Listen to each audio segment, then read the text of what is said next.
la esperanza cristiana ante la muerte, pero es un tema tremendamente difícil, tremendamente complicado. Un tema que no puede ser abordado de manera objetiva porque nos involucra personalmente a todos. Quisiera plantearles un desarrollo apoyándome bastante en ciertos textos bíblicos y luego que podamos conversar más ampliamente sobre algunas cosas que nos muevan. Parece que esto...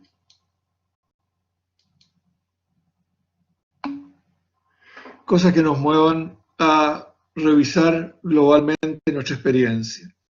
Yo creo que el punto de partida es comenzar poniendo con claridad ante nuestros ojos un hecho macizo, un hecho fundamental que yo creo que ninguno de nosotros puede negar. Y es que la muerte nos asusta. La muerte nos da miedo. Es lo desconocido. Porque nos asusta y nos da miedo, tendemos a negarla. Tendemos a decir que, en el fondo, más vale ni pensar en ella, ni mirarla, esconder todas las situaciones de muerte. Nos desconcierta, nos cuestiona, nos pone preguntas que no tenemos respuestas. Yo tampoco las tengo. Ciertamente, la muerte nos deja ante los grandes problemas vitales que no tenemos resueltos en ningún momento. Pero, y curiosamente me parece a mí, lo único que sabemos con total seguridad del momento que nacemos, la única cosa que sabemos es que nos vamos a morir. En el momento del nacimiento sabemos que en algún momento vamos a morir.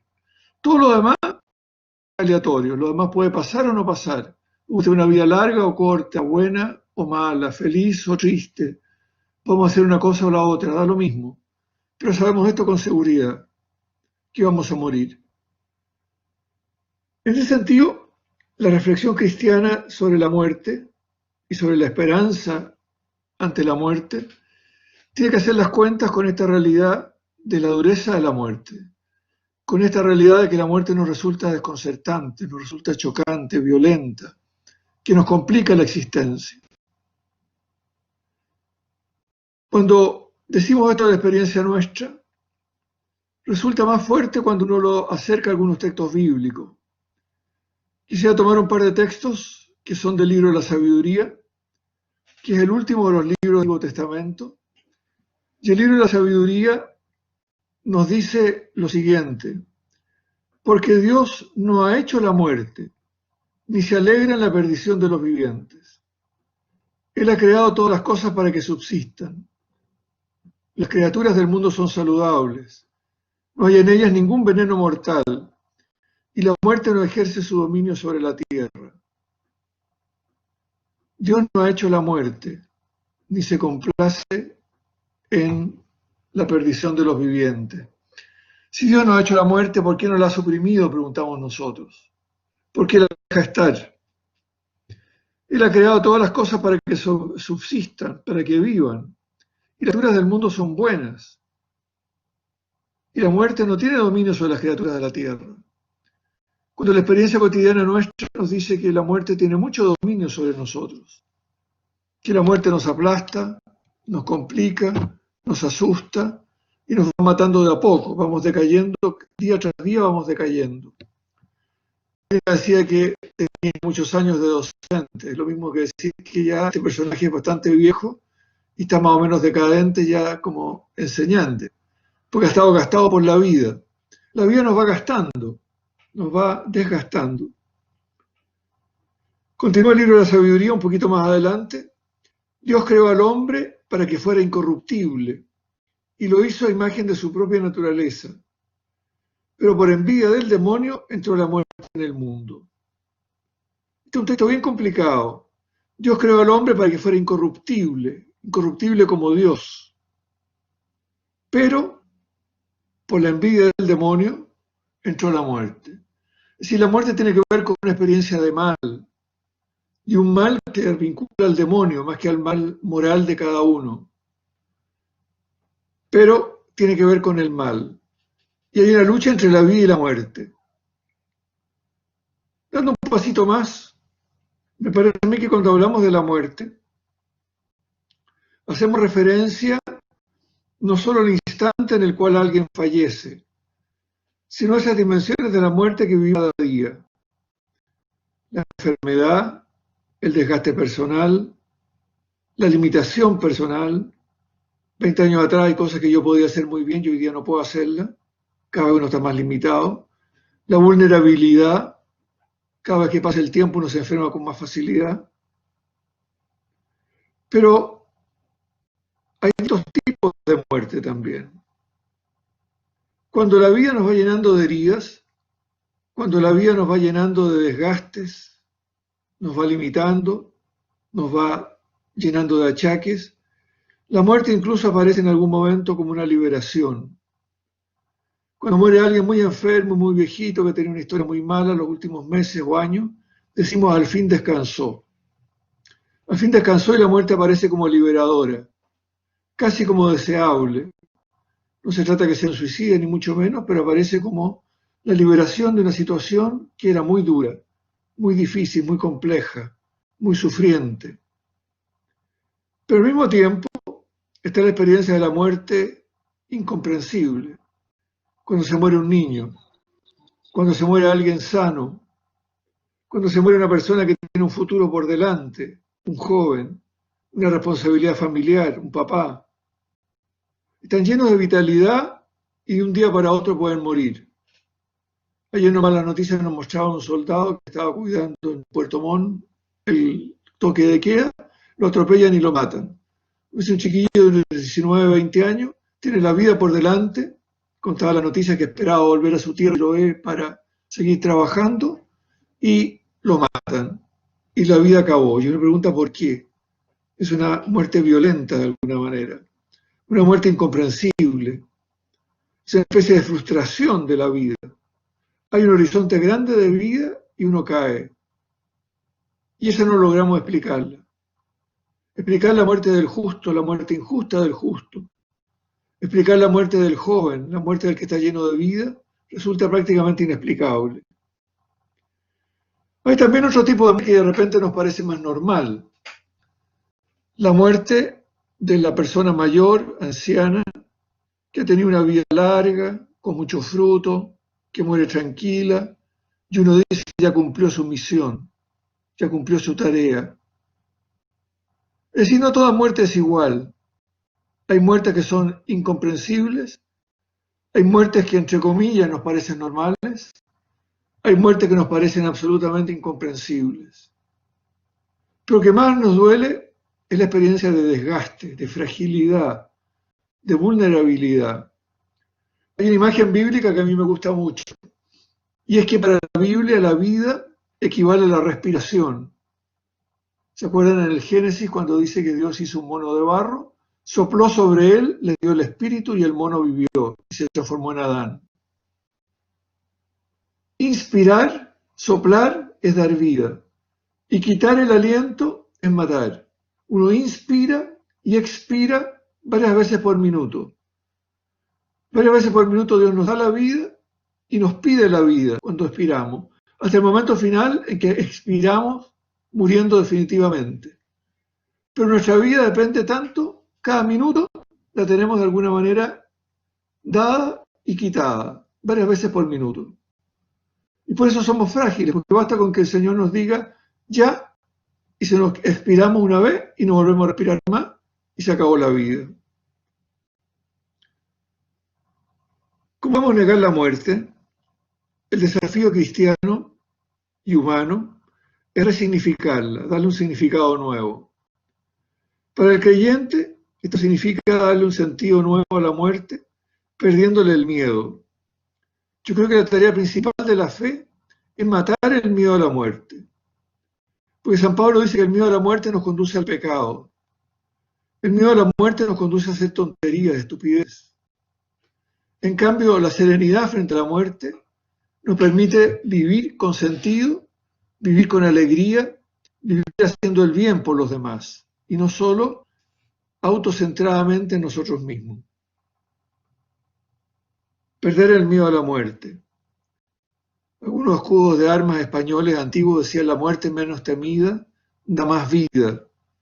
Yo creo que eso es muy profundo. Cuando uno le tiene menos miedo a la muerte, la vida se hace mucho más plena. que se anda cuidando todo el día, no tener ningún daño, termina matándose a sí mismo de alguna manera. El desafío, por lo tanto, es cómo integrar la muerte en la vida cotidiana, para hacer nuestra vida cotidiana más plena, para darle a nuestra vida cotidiana más sentido. Mientras menos miedo le tengamos a la muerte, más posible es que nuestra vida tenga sentido. En este contexto, la Biblia vincula la vida plena con el cumplimiento de la voluntad de Dios. En cambio, la muerte la vincula con el rechazo de Dios. Hay una tendencia a poner la vida como el don recibido por el que ha actuado bien y la muerte como el castigo del que ha actuado mal, la muerte o la enfermedad. Vamos a ver que esto no es tan clarito hoy día, pero está todavía en la mentalidad común. Muchas veces alguien se enferma y se pregunta, ¿qué mal hice para que Dios me trate así y me mande esta enfermedad? ¿O qué pasó? ¿Quién pecó para que este niño naciera ciego, como le preguntan a Jesús en el Evangelio de San Juan cuando va a sanar al ciego? ¿Pecaron sus padres o pecó él? Pecó él resulta muy difícil porque nació ciego. Pecaron sus padres, pero ¿por qué castigan al hijo? Cuando uno le tiene poco miedo a la muerte, es capaz de unirse a Jesús que es pan de vida. El domingo próximo celebramos la fiesta del Corpus Christi. Pero Jesús es pan de vida. Cuando Jesús es pan de vida, no es la Eucaristía estrictamente, es Jesús, su persona, su vida, la que nos da sentido. Él es el pan que nos alimenta. Y quiero volver un ratito más a la imagen del pan. Él es el pan que nos da vida eterna. Y vida eterna significa vida plena, vida gozosa, vida confiada en Dios, vida serena. La vida eterna no es una vida prolongada, infinitamente aburridísima, porque todos los días son iguales hasta la eternidad, sino que es una vida plena, una vida en que se vive intensamente, gozosamente. Esa es la vida eterna. Una vida en la cual vale la pena vivir con sentido. Sobre este telón de fondo, de esta reflexión que les he planteado, quiero reflexionar un poquito sobre cómo enfrenta la Biblia el tema de la muerte. Porque aquí hay un desarrollo importante de la temática que yo creo que se nos sigue dando hoy día entre nosotros también. La parte más antigua de la historia del pueblo de Israel, todos los 1000 años más o menos del pueblo de Israel, Israel pensó que la muerte era el final de todo. El ser humano se moría y se acababa. Se moría como se muere un perro, un gato, una vaca, y se acababa.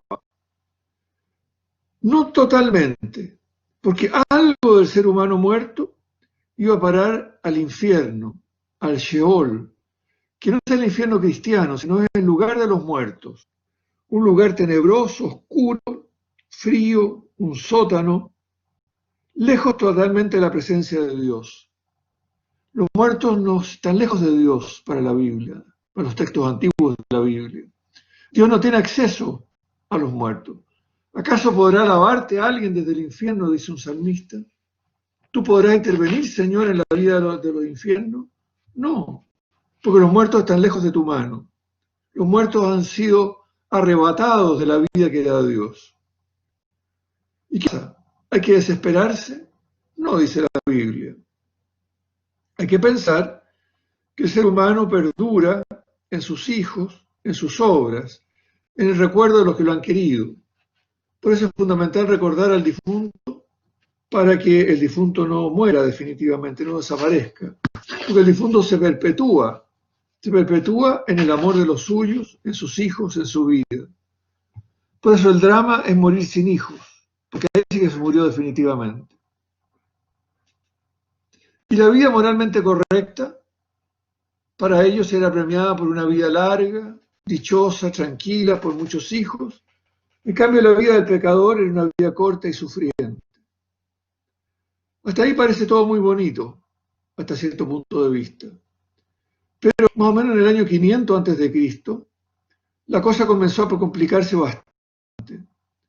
Pues se comenzó a poner en crisis esta mirada tan simple Y se la puso en crisis por un problema evidente. Hay muchas personas injustas en este mundo, hasta el día de hoy, que lo pasan muy bien, que tienen riqueza, tienen salud, son respetados, son cuidados, e incluso mueren a veces alabados por muchos. ¿Cuánto tirano injusto muere gloriosamente? ¿Cuánto criminal la pasa bien? ¿Cuánto traficante lo pasa bien? Y dice, en cambio, personas muy justas, muy buenas, muy bondadosas, que lo pasan pésimo, que lo pasan re mal. Están enfermas, se enferman los hijos, no tienen dinero, los desprestigian, hablan mal de ellos, todos los problemas que uno puede imaginarse. Entonces surge así la problemática de la injusticia en el actuar de Dios. Se dice expresamente, Dios es injusto. Y es injusto porque no premia al bueno y castiga al malo, sino que parece actuar poco en la realidad concreta. Parece no intervenir. Hay un profeta que dice, Dios ni mira ni ve, no hace nada, por lo tanto, no nos preocupemos de él. Tratemos de vivir lo mejor que se pueda, porque Dios no va a intervenir. El libro clásico de la Biblia que plantea este problema es Job. El libro de Job, que es un hombre justo, a quien le va pésimo. ¿Y por qué le va pésimo? Porque Dios de alguna manera ha cedido la autoridad sobre Job al demonio. Como que Dios ha retirado la escena y ha dejado a Job solo para que el demonio actúe sobre él. Y Job lo pasa pésimo y se mantiene fiel. Y dice al final, no entiendo nada, pero me confío en ti, Señor. Estamos en mitad de la crisis. Dios parece ser injusto, porque no premia ni castiga, sino que como que se retira de la escena.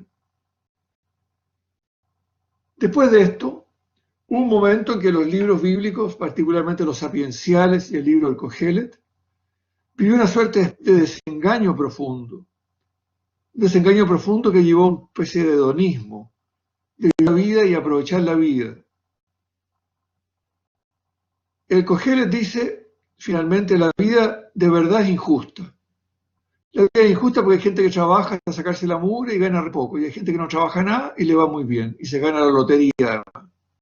Hay gente que se enferma siendo muy buena y cuidándose mucho, y hay otros que hacen las mil barbaridades y no se enferman nunca. Es decir, la vida es injusta. Aceptemos eso, dice el Cogelet, e intentemos gozar de las pequeñas cosas que la vida nos da. Un día bonito, una relación familiar hermosa, una comida rica, una fiesta, sin amargarse por los males. Seamos realistas, dice Cogelet. Aceptemos lo bueno que hay en la tierra, aunque sea poco, gocémoslo dentro de lo que se pueda y no amarguemos de los males. Porque amargándonos de los males no vamos a conseguir nada, nada provechoso. El Cogelet llega a decir, aprovechemos la vida intensamente, gocémosla, pero gocémosla sin angustiarnos por el mal que está presente. Es un poquito curioso el horizonte, pero hay gente que vive así. Y lo plantea el libro de Cogelet diciendo vanidad de vanidades, todo es vanidad. Vanidad significa en el lenguaje hebraico que está detrás, significa humo. El humo aparentemente es macizo, es duro. Uno ve una nube de humo negro, parece que es impenetrable. Esperé 10 minutos y el humo se acabó. El humo desapareció.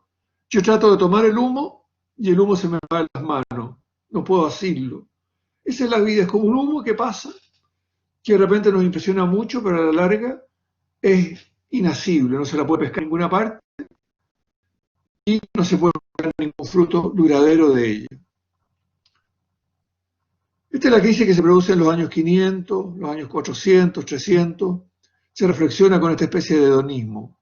Aprovechemos cada día y gocemos dentro de lo que se pueda. El resto no nos amarguemos la vida. La muerte está ahí y está, y hay que aguantarla y punto. Y no preocuparse mucho.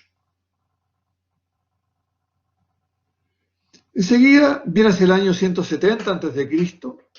una experiencia completamente nueva. La experiencia completamente nueva es que hay personas dispuestas a dar su vida por un compromiso de fe, capaces de entregar la vida y dejarse matar o arriesgarse a que lo maten con tal de defender su fe, con tal de no traicionarla nunca. La imagen más clara son los macabeos, la familia de los macabeos que está en la Biblia, no los actuales, como diría alguno por ahí.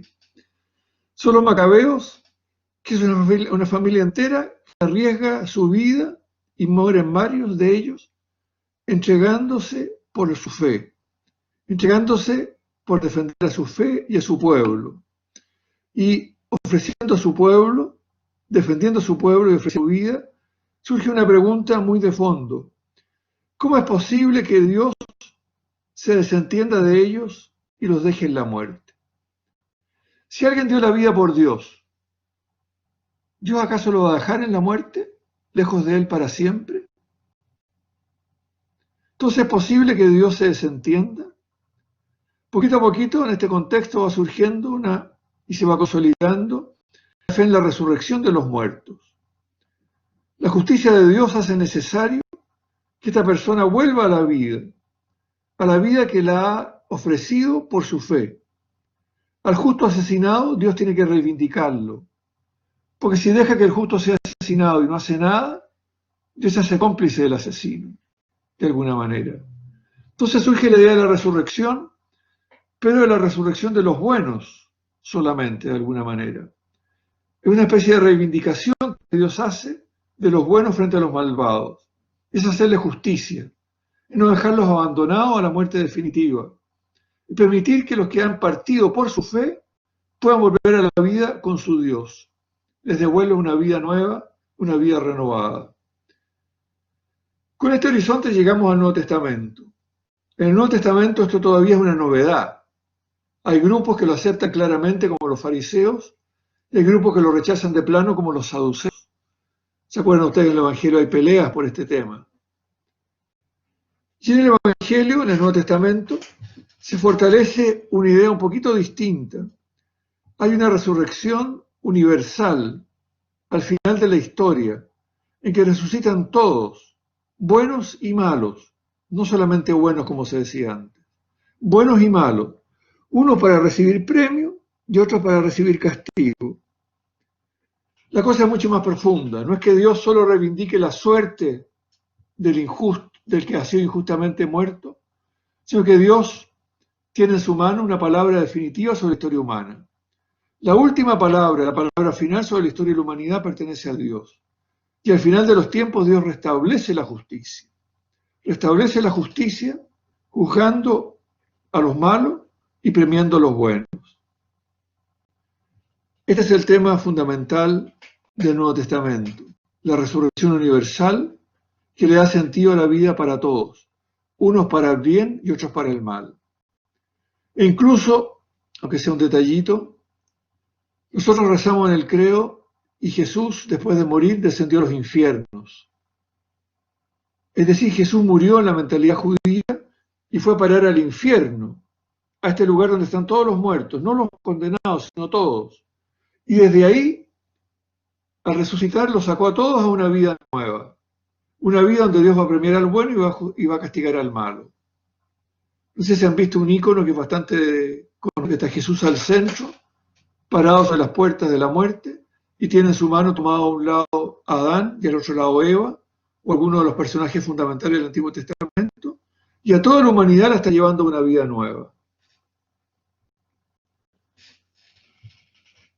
Hasta ahí el recorrido, como por decirlo así, más histórico del proceso de vida-resurrección. Y en el Nuevo Testamento con Jesús se produce un paso nuevo y un paso muy definitivo.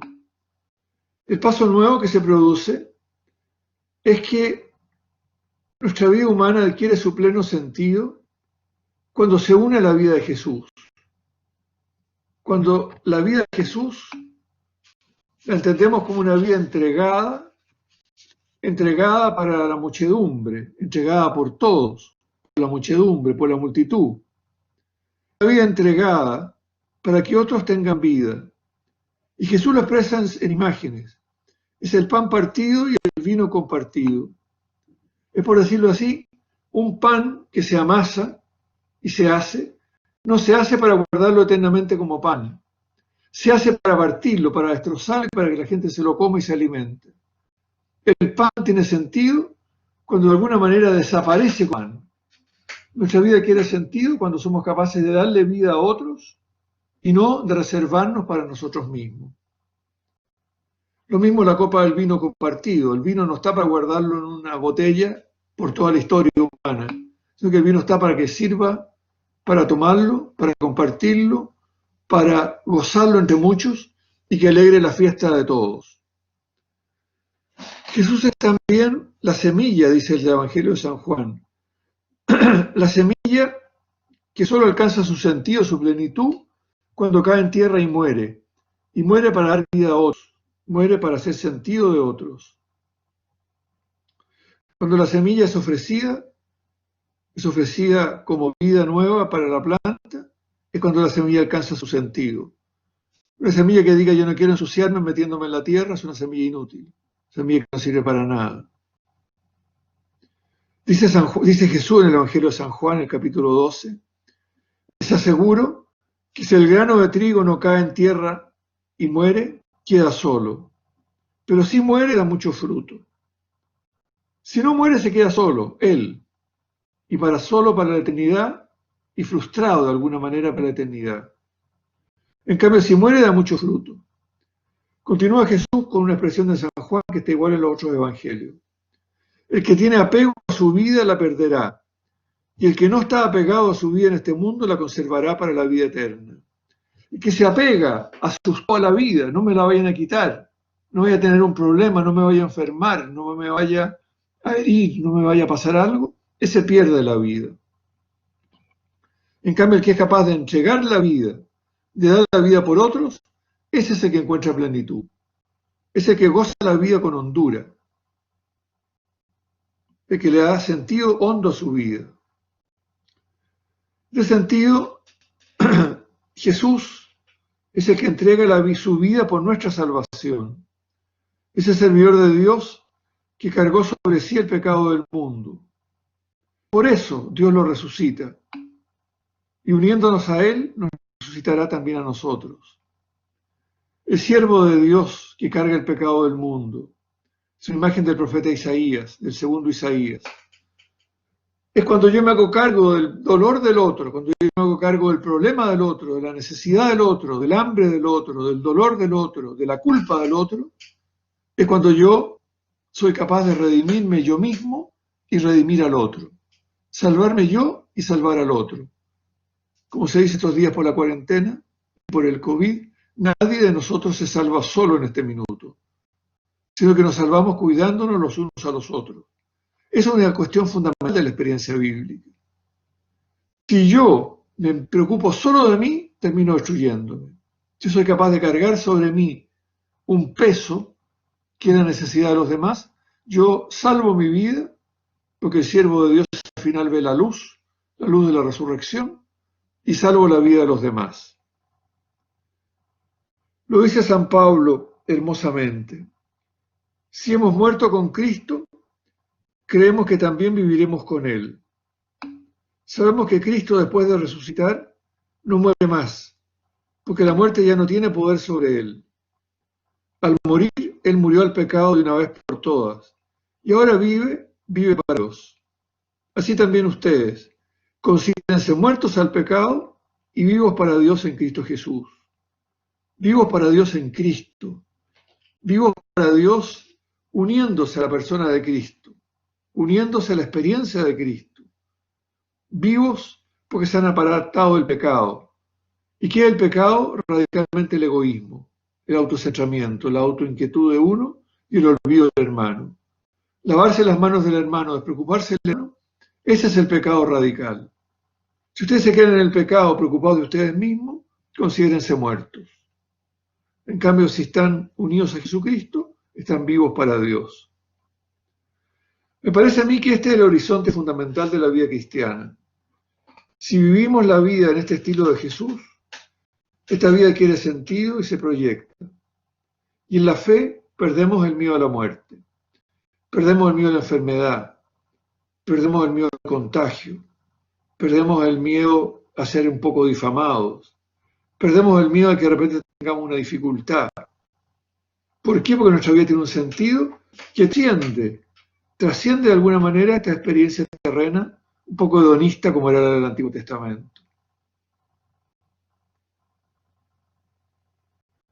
Quisiera concluir con un par de textos que nos ayuden textos un poco más clásicos, que nos ayuden a redondear esta reflexión.